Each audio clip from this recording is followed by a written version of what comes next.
Wayahe tanya-tanya Ustadz. Selamat pagi, assalamualaikum warahmatullahi wabarakatuh. Saatnya tanya-tanya Ustadz. Iya, Cak Ilman. Segmen khusus nih Cak Ilman di bulan Iya. Ramadan kita akan ambil materi khusus tanya-tanya Ustadz. Dan seperti yang Cak Ilman sampaikan tadi, sempat di broadcast tema kali ini adalah batal apa ya? Alasan membatalkan puasa. Macam-macam, Cak. Termasuk lali ngombe, Cak. Oh, iya Cak. Nah, seperti biasa Cak Ilman, ini adalah program bareng antara MNC Trijaya Surabaya dan Yayasan Kota Amal Indonesia, dan seperti biasa kita masih bersama dengan Ustadz Fatur Rahman Masrukan. Ya, beliau adalah ketua IKADI Surabaya. Ikatan Dai Indonesia Surabaya. Ya, jadi banyak hal ya Ilman yang sebenarnya bisa membatalkan puasa, tetapi di luar kesadaran kita. Nah, nanti kita pengen mendapatkan ilmu, mendapatkan pencerahan. Jadi nanti gak salah kaprah memaknainya. Ayo biasanya arek-arek iku sing ndelok film-film drama iki kan kadang-kadang ono sing nangis ya, Cak. Wah, nangis berarti batal posoe, ngombe yo mangano ae. Lho, apakah karena menangis itu membatalkan puasa? Itu juga menjadi persoalan. Kemudian vaksinasi, suntik, ya Cak ya. Iku kira-kira batal enggak? Wah, batal wis ngombe yo mangano ae. Terus apa maneh? Terus adalah silai ngeluh, Cak. Oh, sirai ngeluh terus. Biasanya orang ngeluh, Cak. Kadang-kadang muntah, Cak. Oh, iya muntah-muntah ya. Nah, apakah juga kategori bisa membatalkan puasa? Nah, kita nanti akan langsung mendapatkan ilmunya dari Ustadz Fatur Rahman Masrukan. Sopo beliau saja. Beliau sudah ada di layar kamera kita, Cak. Assalamualaikum, Sugeng Enjang, Ustadz. Warahmatullahi wabarakatuh. Alhamdulillah. Sehat selalu ya Ustadz ya. Alhamdulillah sehat terus. Puasa itu menyehatkan. Alhamdulillah. Puasa itu menyehatkan. Betul sekali Ustadz. Ya, terlalu banyak makan bikin sakit. Wah, betul. Karena ada kajian Ustadz bahwa kalau puasa itu nyun sewu ini bisa kadar gulanya itu bisa kembali stabil. Kolesterol, asam urat dan sebagainya itu bisa secara tiba-tiba hilang. Benar ini ya Ustaz, ya, seperti itu ya Ustaz ya. Alhamdulillah, mudah-mudahan. Setiap syariat itu insya Allah membawa kebaikan. Ya, betul sekali Ustaz. Nah, tapi tema kita hari ini tidak kaitannya dengan penyakit, tetapi alasan tiba-tiba puasa batal atau hal-hal yang secara mendadak terjadi di sekitar kita. Ya apa iki? Puasane batal apa gak? Nah, kita pengen mendapatkan pencerahannya dari dilanjutnya apa enggak? Ya dilanjutnya iki mangan apa? Gak ono dodolan, gak ono sing gaweno masak. Nah, kalau dari sisi kajian ilmu fikih atau mungkin dari pengetahuan Islam, menurut Ustadz Fatur Rahman Masrukan, hal seperti apa sebenarnya Ustadz kondisi-kondisi emergensi ini apakah dapat dikategorikan sebagai hal yang membatalkan puasa atau seperti apa Ustadz? Monggo silakan Ustadz. Ya gini, bismillah wassalatu wassalamu ala rasulillah. Saya akan menyampaikan yang membatalkan puasa berdasarkan madzhab Syafi'i karena di sini kita banyak yang bermadzhab Syafi'i. Itu ada 10. Yang keluar dari 10 nanti kita bisa bicarakan ya. Karena memang kasus-kasus yang terjadi pada zaman dulu banyak yang tidak terjadi pada zaman sekarang. Kasus zaman sekarang itu banyak tidak terjadi pada zaman dulu. Yang pertama, makan minum dengan sengaja. Ya itu sudah juga ya, makan dan minum dengan sengaja. Kalau lupa ya Allah telah memberikan minum dan makan kepada dia. Kalau lupa itu kan. Nah, itu jelas. Kemudian yang kedua adalah apa yang masuk, sesuatu apapun yang masuk ya, baik makanan atau bukan makanan pada tempat-tempat badan kita yang terbuka. Misalnya kalau disebutkan itu kuping, ya kuping itu kan terbuka, mulut itu terbuka, kemudian jalan depan untuk kencing ya, kemudian jalan belakang, itu kan terbuka semua. Kalau ada yang masuk melalui baik yang untuk makanan atau tidak, itu membatalkan puasa. Jadi seperti kayak vaksin, suntik itu tidak membatalkan ya, karena tidak di tempat terbuka ya. Tunggu sebentar, Tunggu sebentar, Hilman. Oh iya. Masih ada 7 lagi, Hilman. Waduh. Iya, tak sebutkan tepat ya. Kalau dalam mazhab Syafi'i nanti masalah dalilnya akan menyusul. Yang keempat itu adalah muntah dengan sengaja. Kalau perlu itu muntah, ya itu tidak. Tapi kalau sengaja dilogok-logok mulutnya, itu membatalkan. Iya. Kemudian yang kelima yaitu bersetubuh dengan istri secara kalau lupa enggak, nah ini aneh juga kan ya. Iya. Lupa ya. Bahasanya rada angin. Bisa ya. Lupa bisa kayak gitu itu. Bisa kayak kira-kira. Iya. Lupa. Kemudian yang kelima,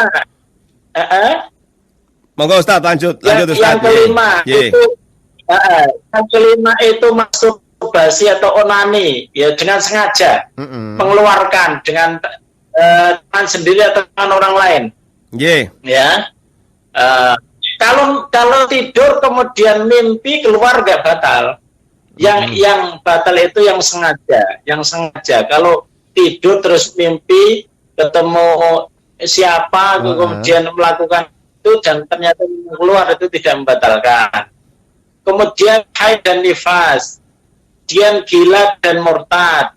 Kemudian yang paling krusial itu adalah suntik. Nah, suntik itu tadi di bab yang ketiga, yaitu dia kalau suntik itu tidak melalui jalan yang terbuka, jalan yang memang terbuka dari manusia ya. Maka itu tidak membatalkan menurut para ulama karena memang kalau suntiknya melalui yang terbuka batal, kalau tidak batal. Jadi tidak batal ya suntik ataupun vaksin gitu ya Ustadz ya. Tidak membatalkan karena dia pertama syaratnya suntik itu pertama dia tidak melalui jalan yang terbuka. Kemudian yang kedua tujuannya bukan untuk makan atau mengenyangkan. Itu dua. Kalau suntik itu. Nah, tadi yang yang sering kali terjadi di sekitar kita itu lupa, Ustadz. Lupa, delalah kok teko omah lari. Lupanya berapa kali, Cak? Ketemu omah kok lho kok ono banyu teh lep. Lupa itu pagi hari, siang hari lupa juga gitu ya. Kalau lupa kemudian seperti apa? Langkah yang bisa diambil, Ustaz? Lupanya berlanjut lupanya. Jadi kata Rasulullah kalau lupa yutim sama maka hendaknya dia menyempurnakan. Menyempurnakan. Tetapi lupanya itu betul-betul lupa, bukan lupa dibikin-bikin ya. Lupa-lupa ingat. Lupa ingat. Sudah diingatkan puasa kok lanjutkan ya batal langsung berhenti. Gitu. Ojo diterus norek. Nah, selain itu Ustadz, ada semacam pandangan juga Ustadz. Ini saya juga tidak tahu dari mazhab mana, tapi seringkali orang itu kan mengekstrimkan sesuatu yang ada di sekitar kita. Misalnya kita gibah gitu lah, gibah tentang sesuatu. Sekarang ini kan banyak hal yang bisa digibahkan, misalnya minyak goreng harganya mahal dan lain sebagainya, gibahkan pemerintah atau gibahkan tetangga kanan kiri dan lain sebagainya. Nah, apakah ini juga masuk kategori yang bisa membatalkan puasa atau seperti apa ini, Ustaz? Ada yang batal secara ibadahnya, fikihnya, maka tidak sah puasanya. Ya seperti tadi yang saya sebutkan. Ada yang dia itu batal pahalanya, saya tetap sah tetapi tidak mendapatkan apa-apa. Tidak dapat apa-apa. Jadi nanti kalau di akhirat mengklaim saya kan puasa banyak, lundi gak ono bekasi gitu. Bekasi kamu melakukan hibah. Kemudian kemarin kita bahas pandangan yang terlalu liar mata kita ya. Iya betul. Ngeres. Jadi mata kita itu terlalu itu bisa membatalkan pahalanya bukan puasanya. Jadi hanya sekedar mendapatkan lapar dan haus saja ya Ustaz. Iya. Ya ini kan tadi kan makan atau minum yang disengaja itu kan membatalkan puasa. Nah, iki koncone dhewe iki lek kumur-kumur nggawe es campur ya. Utawa kumur-kumur nggawe soto. Gimana Ustaz? Memang nggak ditelan tapi buat kumur-kumur. Ya gak kumur cah. Ya, oh ya. Nek aku sengaja cah. Wis ki jelas batal cah. Niate krasane kok Ustaz dhisik ta iki lho ana sing ngono iku. Ekstrim percobaan ini. Wong kumur kok nganggo soto iki Ustaz nih. Sengaja niki Ustaz. Iya. Memang banyak orang macam-macam ya. Ya kepengen nyoba-nyoba gitu biar kena rasane tapi tidak dilep gitu. Jadi kalau wudu itu memang masih diperintahkan berkumur karena wudu itu kesempurnaan berkumur kesempurnaan wudu Tetapi kalau misalnya nggak ada kepentingan untuk menjilat makanan seperti tukang masak dan lain sebagainya, maka jangan melakukan lah ya. Oh iya. Karena kita ini kan diperintah itu supaya menjalankan dengan profesional ya. Kita beribadah itu profesional. Profesional itu apa? Ojo deket-deket gitu. Ojo deket-deket. Engkau blaso. Kalau istilah Jawa gini, blaso. Blaso itu ya apa istilahnya? Blaso itu ya tersesat nanti kalau melakukan ini nggak ada yang dari Jawa, ini Jawa Tengah ini. Oh, saya dari Jawa Tengah. Oh iya. Saya Jawa Cawawan Tengah. ini. Jadi tadinya dunia, tapi karena dia mendekati itu, akhirnya jadi melakukan. Iya. Ya, mending dihindari saja. Ya betul. Iya. Ojo deket-deket zina. Kan dalam syarat gitu ya, jangan deket-deket zina. Kenapa? Nanti kita berbuat zina beneran. Oh iya. Ini ada juga seperti gini kasusnya Ustadz. Ya, kita kan sering sebelum beduk maghrib itu kan mencari makanan gitu ya. Kemudian ada orang jualan sate. Nah, ini kan asapnya ini kan kita hirup gitu ya. Wah, enak iki yo. Sampai terbayang-bayang ini gimana menghirup asap sate atau katakanlah orang yang merokok ya. Merokok itu kan tidak menelan makanan tapi kan asap aja gitu. Gimana ya Ustaz ya? Nah, gitu. Jadi yang pertama kalau mencium bau makanan itu adalah sesuatu yang tidak dihindari oleh manusia. Iya betul. Mencium makanan, mencium lain. Masa kita disuruh yang busuk-busuk gitu menciumnya? Iya.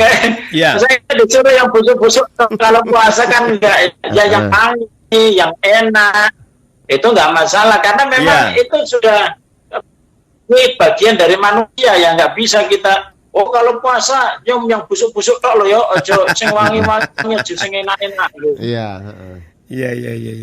Kemudian yang kedua itu merokok itu dimasukkan kategori minum.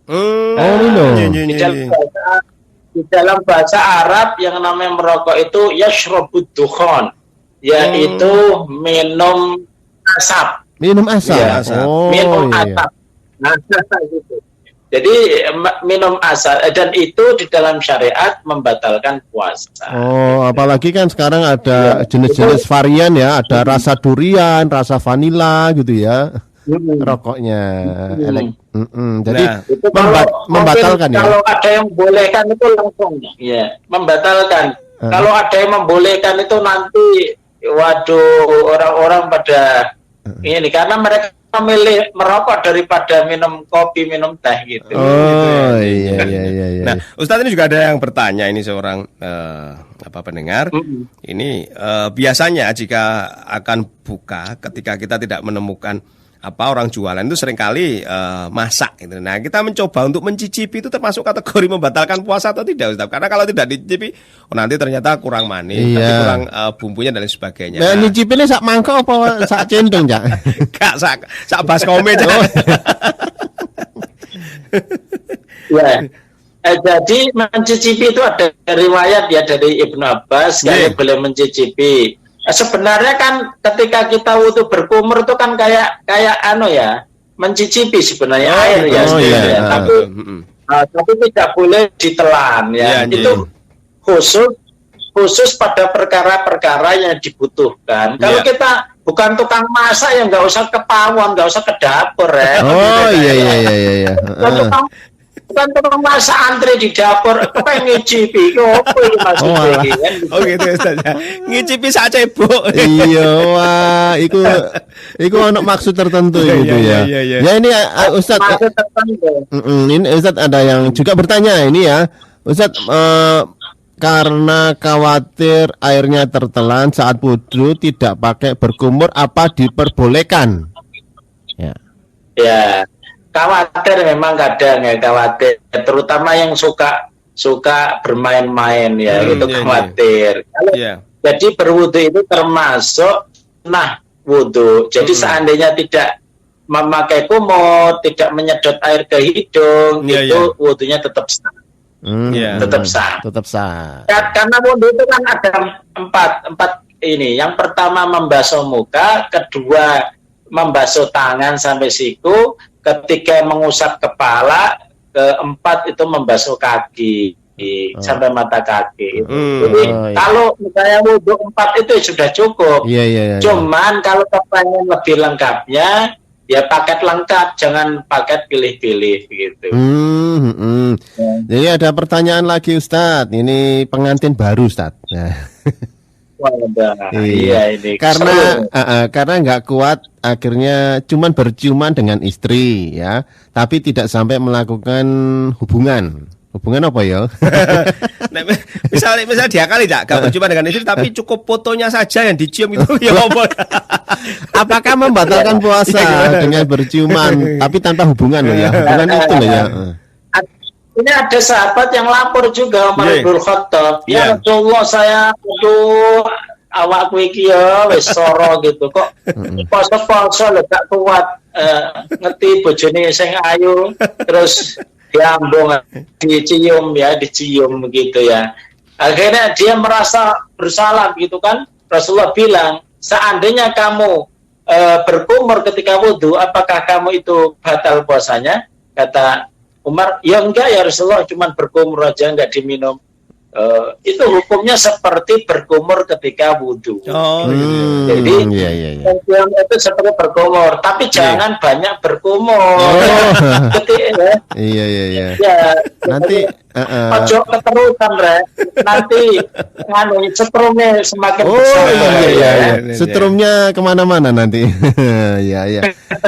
Ya, ini termasuk juga ada pertanyaan terkait dengan berdarah gitu ya. Tadi kan di awal ada juga berdarah. Ini apakah misalnya pengobatan seperti yang mengeluarkan darah seperti bekam atau apa gitu luka gitu ya. Ini apakah membatalkan puasa, Ustaz?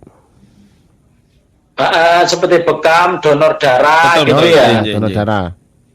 Ya, kalau pas puasa, pertama ini terlepas dari batal atau tidaknya ya. Kalau pas puasa, yang namanya bekam sama donor darah itu kan bikin lemas, mengeluarkan darah itu bikin lemas. Ya, kan dilakukan lah kalau seandainya berpuasa. Buat ditahan nanti di luar puasa saja. Kalau masalah hukum, kalau memang kuat dan misalnya nih ada betul-betul orang butuh darah ya, kita yang punya darah jenis itu, lakukan saja Bismillah. Para ulama mayoritas itu tidak mengatakan batal. Kita tahu bahwa perang Badar itu kan pada waktu puasa ya.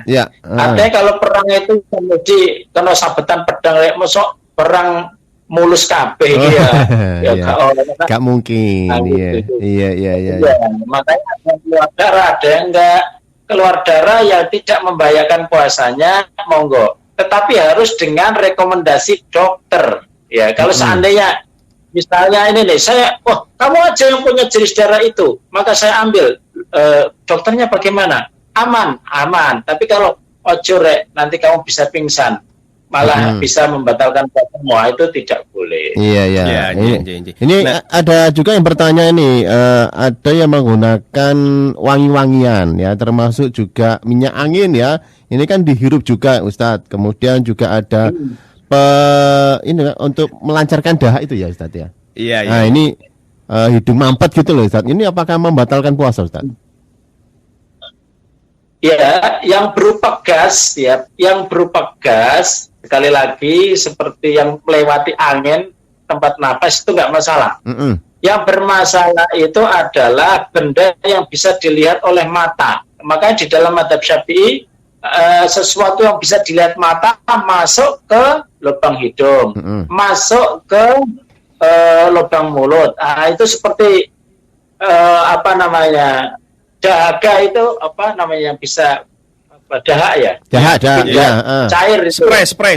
Cair. Semprot itu ya. Spray itu kan ada apanya itu? Ada rasa-rasanya kelihatan itu, ya kalau disemprot. Iya, betul. Airnya kan kelihatan. Betul. Itu nggak boleh. Nggak boleh. Nah, kalau melalui jalan-jalan yang terbuka, gitu, nggak boleh. Kalau melalui mata malah boleh. Kalau misalnya mata, karena mata kan tidak terbuka. Kalau misalnya sakit mata ditetesin malah boleh dalam mazhab Syafi'i karena dia tidak terbuka. Sedangkan hidung, mulut, jalan depan, jalan belakang itu terbuka. Itu membatalkan. Jadi ditegaskan kalau menggunakan semacam aromaterapi untuk sakit gitu ya, ataupun untuk penenang itu masih diperbolehkan ya, karena tidak dalam bentuk wujud ya. Tidak kelihatan ya. Berupa gas ya. Cairan itu tidak diperbolehkan. Nah, Pak, ini juga ada yang tanya nih, Ustadz, kaitannya dengan mens. Nah, saya itu seringkali mensnya sudah selesai, tetapi 2 atau 3 hari biasanya ada flek lagi. Nah, ini apakah bisa saya abaikan atau seperti apa, Pak Ustadz? Nah, ini mohon pencerahannya, Pak Ustadz. Ya, jadi men itu adalah darah yang sudah dikenal oleh wanita, ya. Itu jadi waktunya pun dikenal oleh yang bersangkutan karena berlainan satu dengan yang lain kebiasaannya. Maka kalau yang flek itu memang sudah tidak warna darah sebagaimana yang biasanya dan memang biasanya itu tidak ada flek misalnya, maka wanita itu bisa menghukumi dirinya sendiri. Kebiasaan saya berapa hari? Udah bersih, keluar fleknya ini flek apa?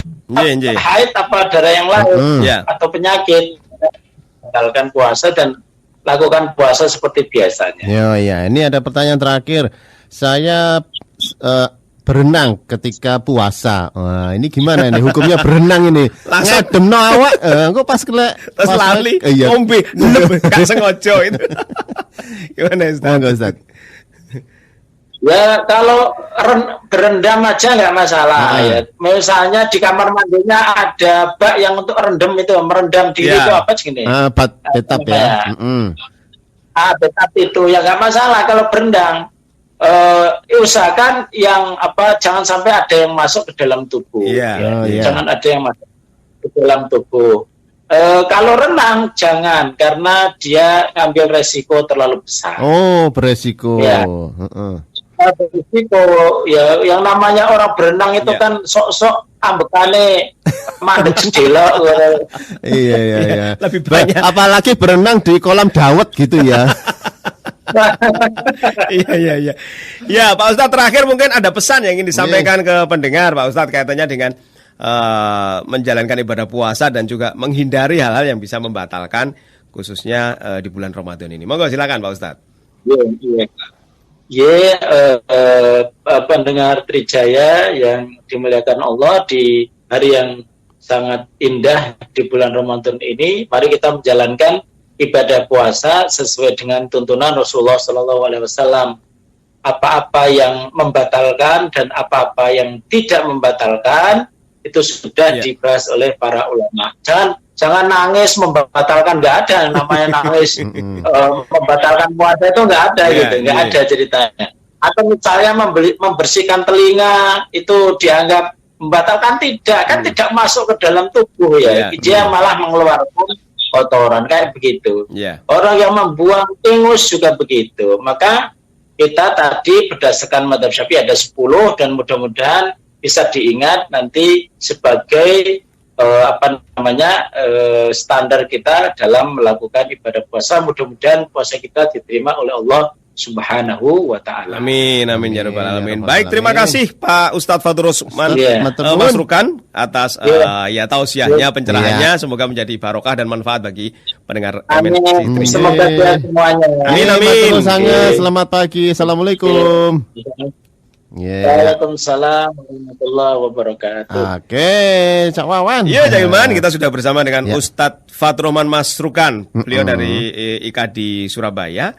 Tadi kita sudah membahas tentang hal-hal yang yang sepele di sekitar kita, yang seringkali dianggap membatalkan puasa, tetapi berdasarkan kajian tadi ternyata tidak. Iya, baru tahu ya kita ya. Dan besok kita juga akan membahas hal yang sama. Masih banyak topik-topik yang menarik di sekitar kita yang kita bahas bersama Ustadz Faturrahman Masrukan yang merupakan kerja bareng MNC Trijaya Surabaya dan Yayasan Kota Amal Indonesia. Ya siki mesisan pamit. Iya. Melaku-melaku nang Bulak Cumpat lewat ke dinding ketemu sesuk dina Jumat dan good morning. Wah, para gabet itu kan zaman kuno. Kelanjut pamit ketemu sesuk neng Sepagi Surabaya. Yes. Saya Hilman Erangga. Aku Cak Wawan. Matur suwun, sampai jumpa.